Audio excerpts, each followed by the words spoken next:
Hi hello ಎಲ್ರಿಗೂ ನಮಸ್ಕಾರ. ವರಮಹಾಲಕ್ಷ್ಮಿ ಪೂಜಾ ವಿಶೇಷ. ಸೊ ಈ ವರ್ಷ ನಾವು ವರಮಹಾಲಕ್ಷ್ಮಿ ಹಬ್ಬನ ಹೇಗೆ ಸೆಲೆಬ್ರೇಟ್ ಮಾಡಿದ್ದೀವಿ ಅಂತ ಹೇಳಿ ತಿಳಿಸ್ಕೊಡ್ತೀನಿ ಬನ್ನಿ. ಸೊ ವರಮಹಾಲಕ್ಷ್ಮಿ ಅಂದ ಕೂಡಲೇ ನೆನಪಾಗೋದು ಸೀರೆ. ಹಾಗಾಗಿ ನಾವು ನಮ್ಮ ಅತ್ತೆಗೆ ಸೀರೆ ತೊಗೊಬರೋಣ ಅಂತ ಹೇಳಿ ಸೀರೆ ಶಾಪ್ಗೆ ಹೋಗಿದ್ವಿ. ನಾನು ಆಲ್ರೆಡಿ ಡಿಸೈಡ್ ಆಗಿ ಹೋಗಿದ್ದೆ, ಇರೋ ಸೀರೆನ ಉಡ್ತಿಲ್ಲ. ಸೊ ಹೇಗೂ ಗೌರಿ ಹಬ್ಬಕ್ಕೆ ತವ್ರ ಮನೆಯಿಂದ ಸೀರೆ ಕೊಡ್ತಾರೆ.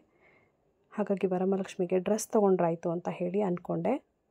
ಬಟ್ ವರಮಹಾಲಕ್ಷ್ಮಿಗೆ ಅಂತ ಹೇಳಿ ತುಂಬ ಕಲೆಕ್ಷನ್ಸ್ ಬಂದಿತ್ತು. ಹಾಗಾಗಿ ನಾವು ರಜೆ ಇರೋದ್ರಿಂದ ಸಂಡೇ ಹೋಗಿದ್ವಿ. ನೋಡ್ತಿರ್ಬೋದು ನೀವು ಎಷ್ಟೊಂದು ಕಲೆಕ್ಷನ್ಸ್ ಇದೆ ಅಂತ ಹೇಳಿ. ಸೊ ಕಲೆಕ್ಷನ್ಸ್ ಚೆನ್ನಾಗಿದೆ ಅಂತ ಹೇಳಿ ತುಂಬ ಜನ ಬಂದಿದ್ದರು.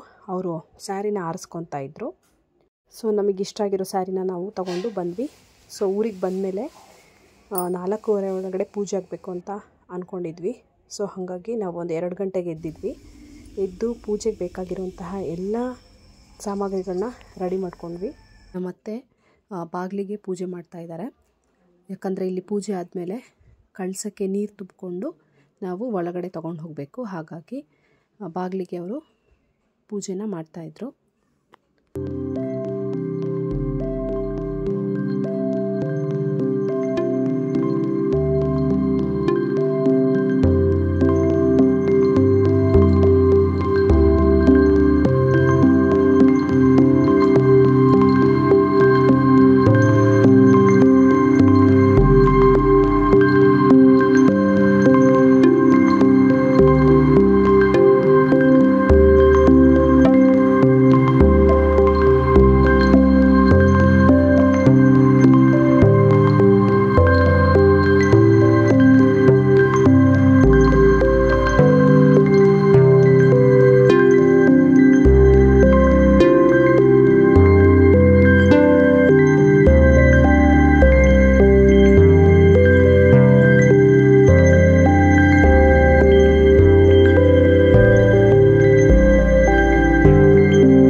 ಹೊರಗಡೆ ನಾವು ಗಂಗೆ ಪೂಜೆ ಮುಗಿಸಿದ್ವಿ.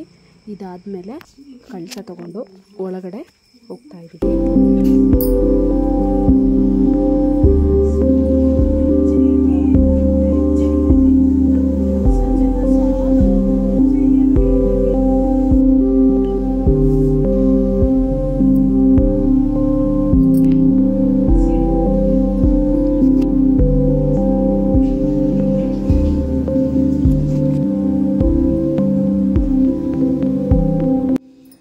ಆದಮೇಲೆ ನಾನು ನಮ್ಮ ಅತ್ತೆ ಸೇರಿಕೊಂಡು ಲಕ್ಷ್ಮಿಗೆ ಅಲಂಕಾರ ಮಾಡಿದ್ವಿ.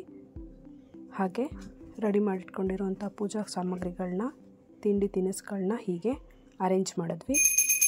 ಅದಾದಮೇಲೆ ನಮ್ಮತ್ತೆ ಪೂಜೆನ ಮಾಡಿದ್ರು, ಹಾಗೆ ಸ್ತೋತ್ರ ಕೂಡ ಓದಿದ್ರು. ಅಷ್ಟರೊಳಗಡೆ ನಾನು ನೈವೇದ್ಯಕ್ಕೆ ಏನೇನು ಬೇಕೋ ಅಡುಗೆ ಕೂಡ ರೆಡಿ ಮಾಡಿಕೊಂಡೆ. ಅಡುಗೆಗೆ ನಾನು ಚಿತ್ರಾನ್ನದ ಗೊಜ್ಜನ್ನ ರೆಡಿ ಮಾಡ್ಕೊತಾ ಇದ್ದೀನಿ. ಇನ್ನೊಂದು ಕಡೆ ತರಕಾರಿ ಪಲ್ಯ ಮಾಡೋಕ್ಕೋಸ್ಕರ ಎಲ್ಲ ತರಕಾರಿಗಳನ್ನ ಹೆಚ್ಚು ತೊಳೆದಿಟ್ಕೊಂಡಿದ್ದೆ. ಸೊ ಹಾಗೆ ತರಕಾರಿ ಪಲ್ಯ ಕೂಡ ರೆಡಿ ಮಾಡಿಕೊಂಡೆ. ಇನ್ನು ಒಂದು ಕಡೆ ಈರುಳ್ಳಿ ಪಕೋಡ ಕೂಡ ರೆಡಿ ಆಯಿತು. ಹೋಳಿಗೆ ಸಾರು ಹಾಗೆ ಹೋಳಿಗೆನ ನಮ್ಮತ್ತೆ ಮಾಡಿದ್ರು. ಎಲ್ಲ ರೆಡಿ ಮಾಡ್ಕೊಂಡಿದ್ದಾರೆ. ಹಾಗೆ ಹೋಳಿಗೆ ಕೂಡ ತಟ್ತಾಯಿದ್ದಾರೆ. ನೈವೇದ್ಯಕ್ಕೆ ಇದೊಂದಾದರೆ ಎಲ್ಲ ರೆಡಿ ಆದಂಗೆ ಆಗುತ್ತೆ. ಸೊ ಹಾಗಾಗಿ ಅವರು ಹೋಳಿಗೆನ ರೆಡಿ ಮಾಡಿದ್ರು.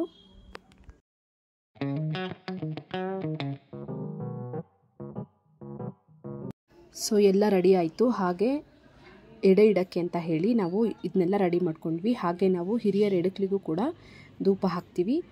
ಹಿರಿಯರಿಗೂ ಕೂಡ ಎಡೆನ ಇಟ್ವಿ. ಇವಾಗ ದೀಪ ಹಚ್ಚಿ ಪೂಜೆನ ಪ್ರಾರಂಭ ಮಾಡಿದ್ವಿ.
ಸಜನ ಸಾಧು ಪೂಜೆಯ ವೇಳೆಗೆ ಮಜ್ಜಿಗೆಯೊಳಗಿನ ಬೆಣ್ಣೆಯಂತೆ ಭಾಗ್ಯದ ಲಕ್ಷ್ಮೀ ಬಾರಮ್ಮ, ನಮ್ಮಮ್ಮ ನೀ ಸೌಭಾಗ್ಯದ ಲಕ್ಷ್ಮೀ ಬಾರಮ್ಮ.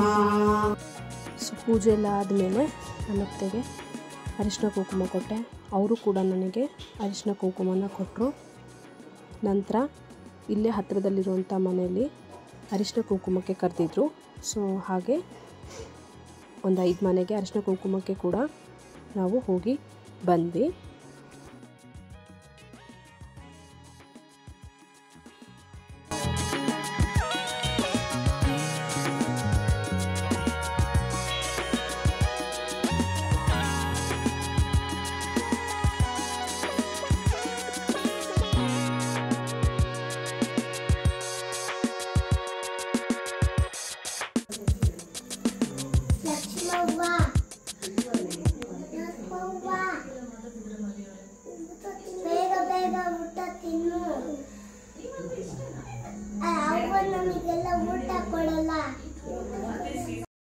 ಫೈನಲಿ ಪೂಜೆ ಎಲ್ಲ ಮುಗೀತು. ಸೊ ನಾವು ಊಟನ ಸ್ಟಾರ್ಟ್ ಮಾಡ್ಕೊಂಡ್ವಿ. ಊಟ ಆದಮೇಲೆ ಸಂಜೆ ನಮ್ಮ ಅತ್ತೆ ಸಂಘದಿಂದ ಅರಶಿನ ಕುಂಕುಮಕ್ಕೆ ಅಂತ ಬಂದಿದ್ದರು. ಅವರು ಈ ಒಂದು ಗೀತೆನ ಹಾಡಿದ್ದಾರೆ. ಹೇಗಿತ್ತು ಅಂತ ಹೇಳಿ